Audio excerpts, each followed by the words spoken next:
Hi everyone, I am Isha Zainab, a physiotherapist, and welcome to Unscripted Physio. In this video, I will explain pain gate theory, and by the end, you will be able to answer MCQs and apply it clinically. Pain gate theory को समझने से पहले एक बार pen pathway समझ लेते हैं. तो pen क्या होता है? पेन एक अनप्लीजेंट और इमोशनल सेंसेशन है जिसकी वजह से हमें डिस्कम्फर्ट फील होती है, और कुछ रिसेप्टार्स होते हैं जो पेन को डिटेक्ट कर लेते हैं, तो उन्हें नोसिसेप्टार्स बोलते हैं.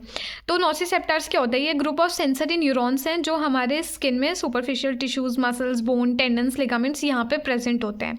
और ये जो नोसिसेप्टार्स हैं ये मैकेनिकल, थर्मल और केमिकल स्टिमुलाई की वजह से एक्टिवेट हो जाते हैं.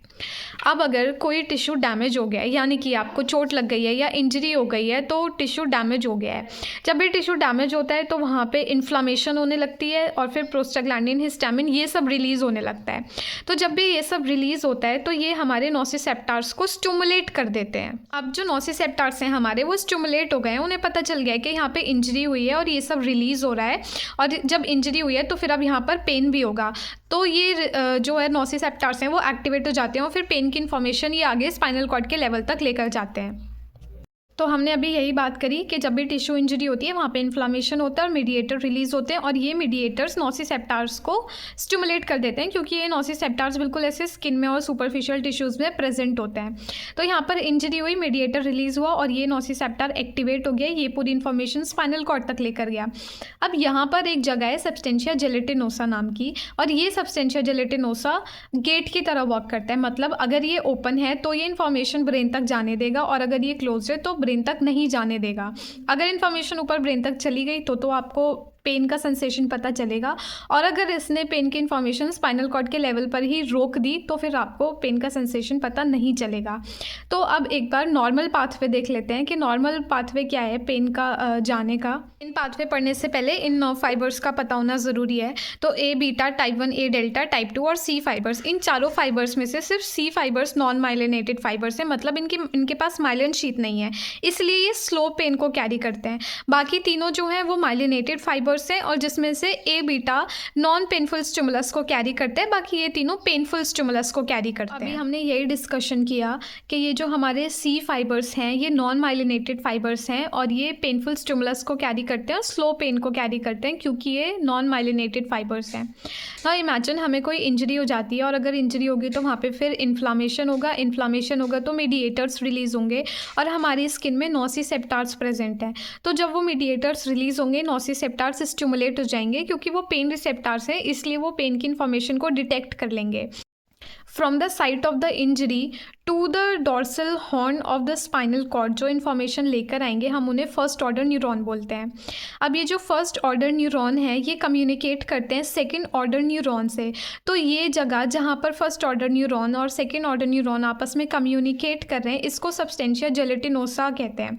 और यही सब्सटेंशिया जेलेटिनोसा गेट की तरह वर्क करता है. मतलब अगर ये ओपन है तो इन्फॉर्मेशन आगे जाएगी, और अगर इन्फॉर्मेशन यहीं इनहिबिट कर देगी, यानी कि गेट क्लोज हो जाए, तो फिर इन्फॉर्मेशन आगे नहीं जाती है. तो जो ये फर्स्ट ऑर्डर न्यूरॉन है और सेकंड ऑर्डर न्यूरॉन है ये सब्सटेंशिया जेलेटिनोसा में आपस में कम्युनिकेट करते हैं. कम्युनिकेट कैसे करते हैं? जो हमारा फर्स्ट ऑर्डर न्यूरॉन है ये कुछ सब्सटेंस रिलीज़ करता है जिसे बोलते हैं सब्सटेंस पी, और ये सब्सटेंस पी एक न्यूरोट्रांसमीटर है. तो ये न्यूरोट्रांसमीटर इस सेकंड ऑर्डर न्यूरॉन को एक्टिवेट कर देता है. फिर ये second order neuron through spinothalamic tract ये इन्फॉर्मेशन मेड्यूला से होते हुए पॉन्स और फिर थैलेमस तक पहुँचाता है. फिर सेकेंड ऑर्डर न्यूरॉन का काम यहीं पर ख़त्म हो जाता है. फिर ये सेकेंड ऑर्डर न्यूरॉन जो है आगे कम्युनिकेट करता है थर्ड ऑर्डर न्यूरॉन से, और थर्ड ऑर्डर न्यूरॉन पूरी इन्फॉर्मेशन सेरेब्रल कॉर्टेक्स तक पहुंचाता है और ब्रेन को सेंस हो जाता है. फिर आपको भी सेंसेशन पता चल जाती है कि पेन हो रहा है. तो ये तो नॉर्मल हमारा पाथवे था कि हमें पेन कैसे फील होता है. अब बात करते हैं पेन गेट थ्योरी की. तो जहाँ पर भी हमें इंजरी हुई होती है, या तो हम उस पार्ट को रब करते हैं या फिर प्रेस करते हैं, तो ऐसा करने पर मैकेनो रिसेप्टार्स एक्टिवेट हो जाते हैं. ये मैकेनो रिसेप्टार्स स्पाइनल कॉर्ड के लेवल तक आते हैं, डॉर्सल कॉलम से मेड्यूला तक चले जाते हैं. मेड्यूला से आगे सेकेंड ऑर्डर न्यूरॉन ये इन्फॉर्मेशन थैलेमस तक लेके जाता है, और फिर थर्ड ऑर्डर न्यूरॉन कॉर्टेक्स तक लेकर जाता है. लेकिन जब ये मेड्यूला तक जाते हैं उससे पहले अपना एक कोलेटरल प्रोड्यूस करते हैं. अब ये जो कोलेटरल है इसका काम क्या है कि ये इस इंटर न्यूरॉन को, इनके बीच में एक इंटर न्यूरॉन भी होता है, इस इंटर न्यूरॉन को एक्टिवेट कर दे, अगर ये इंटरन्यूरॉन एक्टिवेट हो जाता है तो फिर ये गाबा को प्रोड्यूस करने लगता है, और गाबा एक इनहिबिटरी न्यूरोट्रांसमीटर है। अगर यहाँ पर गाबा प्रोड्यूस हो जाता है तो वो एक इनहिबिटरी न्यूरोट्रांसमीटर है, मतलब वो फर्स्ट ऑर्डर और सेकंड ऑर्डर के बीच का कम्युनिकेशन को इनहिबिट कर देगा। वो फर्स्ट ऑर्डर न्यूरॉन को सब्सटेंस पी जो है वो रिलीज़ ही नहीं करने देगा, ना ही यहाँ पे सब्सटेंस पी रिलीज़ होगा, और ना ही उस सब्सटेंस पी की वजह से सेकंड ऑर्डर न्यूरॉन जो है एक्टिवेट हो पाएगा। ना सेकंड ऑर्डर न्यूरॉन एक्टिवेट हो पाएगा, और ना ही पेन की इंफॉर्मेशन और आगे तक जा पाएगी। वो इंफॉर्मेशन यहीं पर इनहिबिट हो जाएगी।